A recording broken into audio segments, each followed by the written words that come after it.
This channel does not promote any violent, harmful, or illegal activities. All content provided by this channel is meant for an educational purpose only.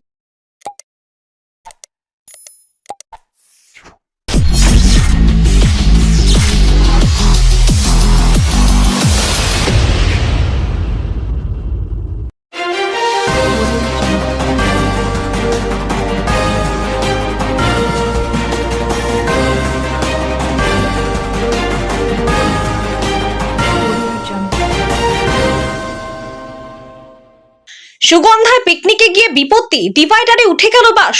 সুগন্ধায় নিয়ন্ত্রণ হারিয়ে ডিভাইডারের ওপর উঠে গেল যাত্রী বোঝাই বাস।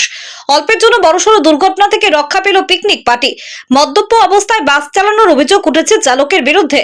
জানা গেছে হিন্দ মোটর থেকে পোলবার সুগন্ধার একটি পার্কে পিকনিক করতে এসেছিল দুটি বাসে করে প্রায় 100 জন। সন্ধ্যায় পিকনিক শেষ করে বাসে করে বাড়ি ফিরছিলেন তারা। একটি বাস চলে গেলে অপর বাসটি নিয়ন্ত্রণ হারিয়ে দিল্লি রোডের আগে ডিভাইডারে উঠে যায়।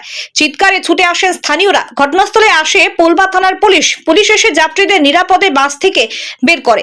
ঘটনায় সেভাবে হতাহতের কোনো খবর না থাকলেও আতঙ্ক ছড়িয়ে পড়ে এলাকায়। এই ঘটনায় মুহূর্তে পিকনিকের আনন্দ ফিকে হয়ে যায়।